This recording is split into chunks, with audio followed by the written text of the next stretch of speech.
Hello students, today we are going to talk about length tension relationship. You can see in this diagram, there are three different diagrams of sarcomere. Okay, as we have already discussed, there are certain things like this is your actin, titin, myosin, and this is myosin heads. You can see I have made three diagrams at three different lengths. So what do they tell you? First of all, I'll tell you one small thing. जो हमने कल cross bridging पढ़ी थी, तो मतलब power stroke होगा, मतलब power stroke होगा तो क्रॉस ब्रिजिंग के बाद होगा, और क्रॉस ब्रिजिंग की वजह से क्या होगा, आपकी कॉन्ट्रैक्शन होगी. सो नाउ जब ये दोनों एक दूसरे के आसपास हैं, ऐसे हैं, तो क्रॉस ब्रिजिंग के चांसेस इंक्रीज हो जाएंगे. ठीक है, सो क्या इंक्रीज हो जाएगा, क्रॉस ब्रिजिंग के चांसेस इंक्रीज हो जाएंगे, मतलब कि यहाँ पे क्रॉस ब्रिजिंग उतनी ज़्यादा होगी. ठीक है, ठीक. Now see, this is like an optimal length of a sarcomere. ठीक है, जब आप इस पे देखेंगे, सो this is your short and length. जब कोई भी चीज़ शॉर्ट हो जाती है, मसल जब शॉर्ट हो जाती है, तो जो एक्टिन फिलामेंट्स हैं वो राइट और लेफ्ट साइड के वो एक दूसरे को ओवरलैप कर लेते हैं. You can see over here in this area, these are like overlaps. ठीक है, this is also very important to understand कि कैसे क्या चीज़ काम करती है.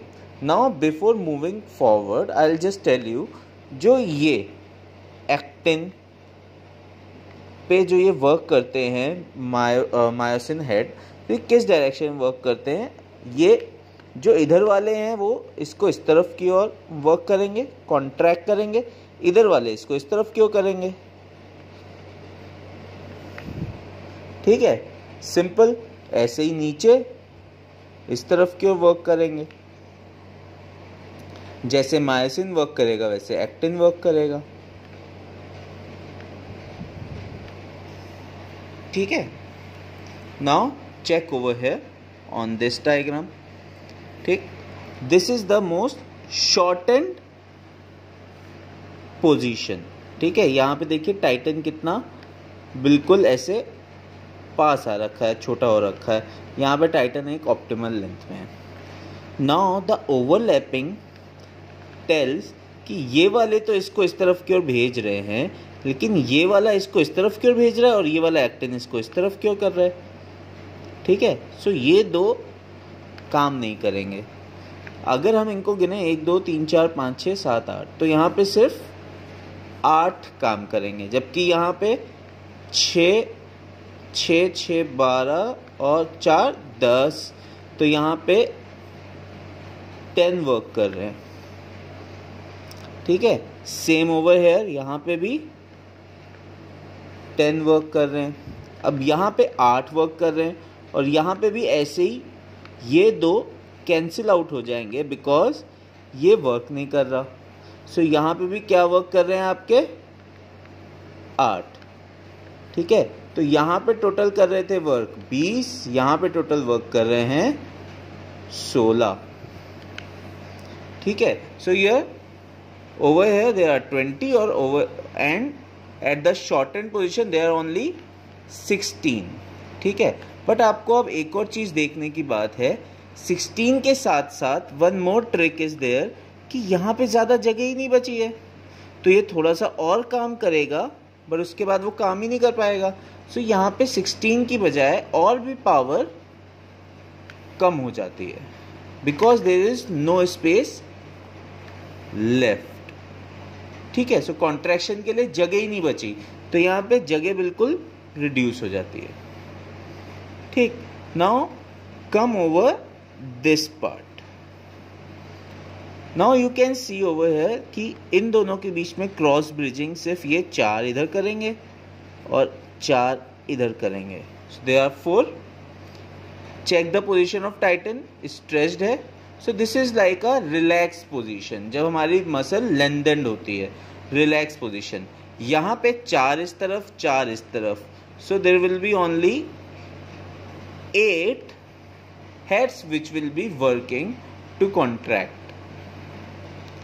ठीक है, समझ आया? सो जितनी ज़्यादा लेंथ पे बात करेंगे हम, उस हिसाब से हमें उसके टेंशन के बारे में बात करनी है, and that is what called length tension relationship. इसको हम लोग दो चीज़ों में डिवाइड करेंगे, one is active tension, another is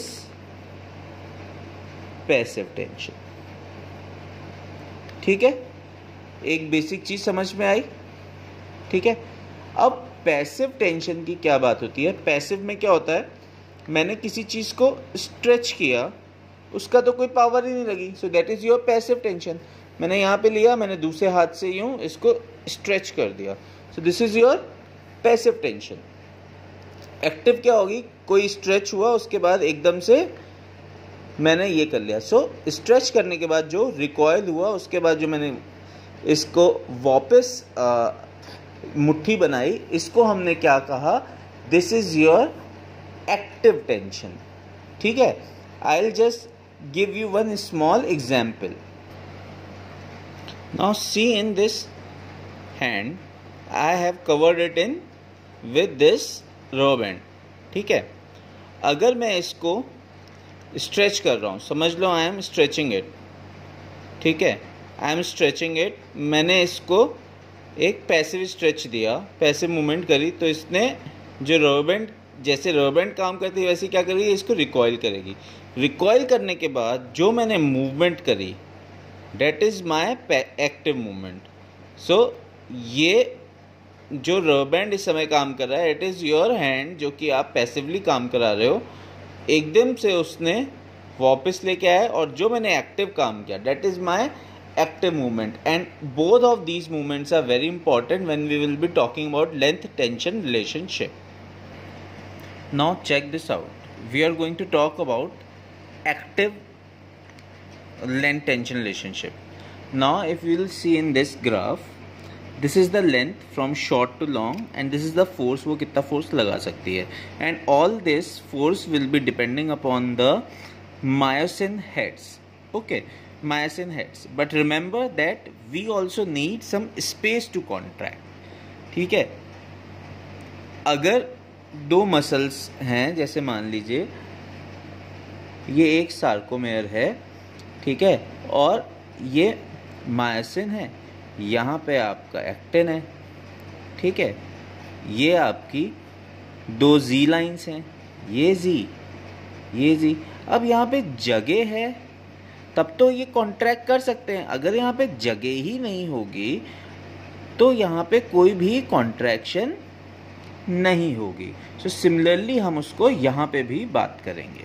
so now check out in this. Okay, so here we can see that this is the short end position.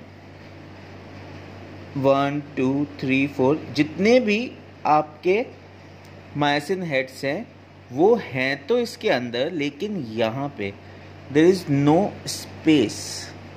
ठीक है, सो अगर मैं इसको ध्यान दूँ तो यहाँ पे जो मेरे 20 के 20 मायोसिन्स हैं, यहाँ पे कोई भी मायोसिन हेड जो है वर्क नहीं कर रहा होगा।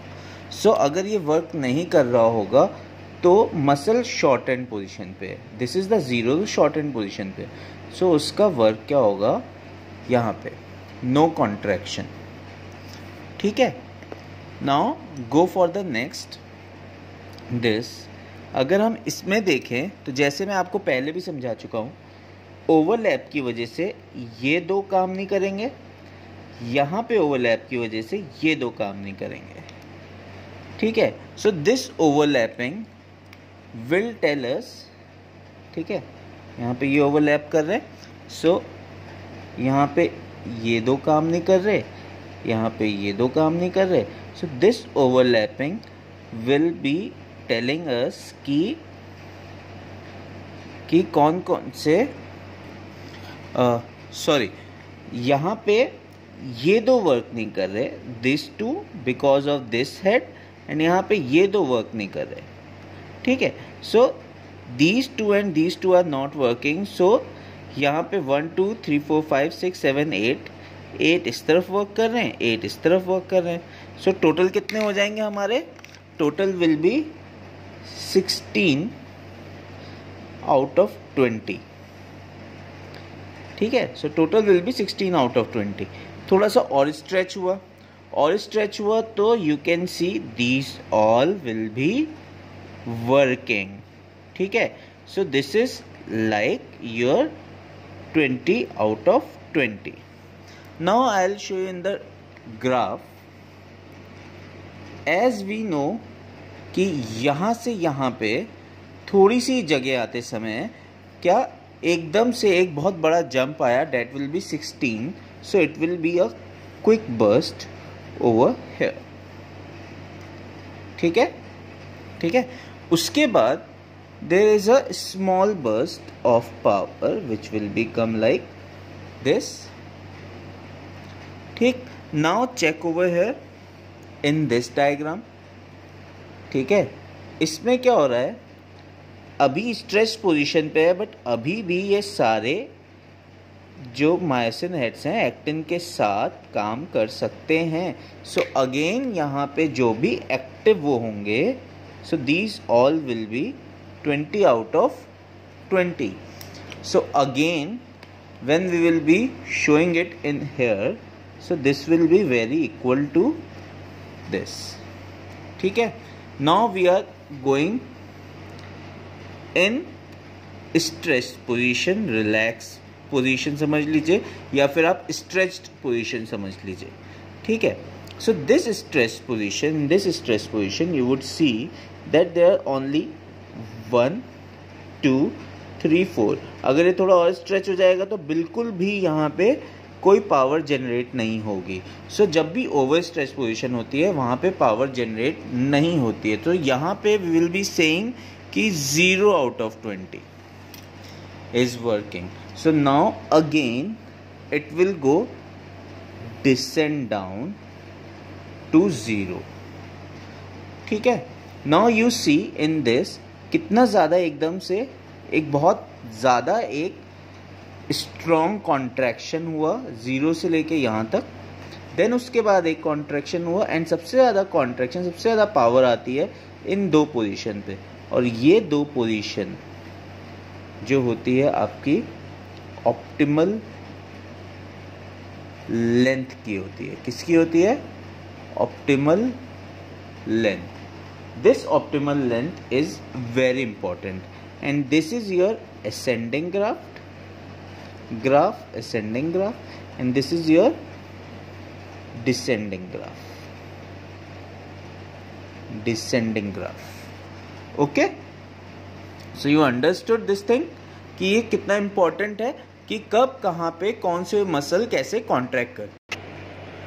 Now I will tell you example of passive contraction के लिए आई will just give an example of rubber band. अगर आप रबर बैंड को ध्यान दें, ठीक है, rubber band will be like this. मैं उसको जितना खींचूंगा वो उतना फोर्स देगा, जितना ज़्यादा खींचूंगा उतना फोर्स देगा. एक नॉर्मल पैसिव मूवमेंट करूंगा, जैसे ये नॉर्मल पैसिव मूवमेंट करूंगा तो उसमें फोर्स नहीं लगेगा. अब जैसे ही मैंने इसको ऐसे स्ट्रेच किया ये अपने आप पीछे आएगा. ठीक है, जस्ट चेक दिस आउट. ठीक है, इससे मैंने इसको स्ट्रेच किया अपने आप पीछे आया. जितनी तेज स्ट्रेच किया उतनी तेज पीछे आया. So this is something very important to understand कि हम उस पर कितना फोर्स दे रहे हैं और कैसे फोर्स दे रहे हैं. सो जैसे मैंने आपको उसमें बताया था कि एक पैसिव स्ट्रेच दिया ये वापस आया, पैसिव स्ट्रेच दिया ये वापस आया. ठीक है, अब अगर मैंने ये पैसिव स्ट्रेच ज़्यादा तेज़ दिया, ये ज़्यादा तेज़ वापस आएगा. उसके बाद जो मैं करूँगा वो एक्टिव कॉन्ट्रैक्शन होगा. So all these things are very important while understanding the passive length tension relationship. So as I have told you about passive tension, you need to understand this thing. When we are talking about passive tension, मैं जितना ज़्यादा length पे जाने के बाद, एक length पे जाने के बाद मैं उसको एक लेंथ पे आया, मैं उसको एक फोर्स दूंगा, तो जितना ज़्यादा फोर्स दूंगा उतना ज़्यादा वो टेंशन लगाएगी. ठीक है, this is like how much force I am giving. ठीक है, उतना ज़्यादा वो टेंशन लगा रही है. ठीक, अब टोटल क्या होता है? Active minus passive is a total one. ठीक है, सो नाउ सी, यहां से मैंने इसको इतना माइनस किया, तो यहां पे आकर के मैं इसको इतना प्लस कर दे रहा हूं, सेम। ठीक है, सिमिलरली यहां पे, तो मैंने यहां पे आकर के इस पोजीशन पे यहां से मैंने उसको उतना प्लस कर दिया। So what will happen that ये जितना ये गैप है जो ये है, ये इसको ऐसे, ठीक है, यूं उतना माइनस करते हुए इस पोजीशन पे आके ले जाएगा जहां पे ये एक लेंथ बनाता है। So that is all about your active passive length tension relationship. Again I am telling you, again understand this thing, it all depends upon your length. ठीक है, कितनी लेंथ है. ठीक. Secondly it all depends upon your myosin head. ठीक है, myosin head कितना काम कर रहा है. थर्ड थिंग, इन दोनों के बीच में कितनी जगह है. अगर मायोसिन हेड और एक्टिन जो हैं ओवरलैप कर रहे होंगे तो वो कम काम करेंगे, बट काम करेंगे. सो यहाँ पे एक बहुत बड़ा ड्रास्टिक चेंज होता है. It comes like this. ठीक है, उसके बाद it goes in this as there is only, समझ लीजिए 4 ही. यहाँ पे 0 से सीधे 16 आए और यहाँ पे सीधे सिर्फ 4 का इंक्रीज हुआ, और यहाँ पे this is your optimal length. Then उसके बाद जैसी ओवर स्ट्रेच मसल हो जाती है, this length will be decrease. यहाँ पे अगर आप देखेंगे तो ये सारे जबकि एक दूसरे के आसपास हैं, लेकिन बात क्या है कि ये सब अगर काम भी कर सकते हैं, लेकिन यहाँ पे जगह ही नहीं है उसको और कॉन्ट्रैक्ट करने की. ठीक है, so there will be 0. Similarly over here there will be 0 when it is over stretched.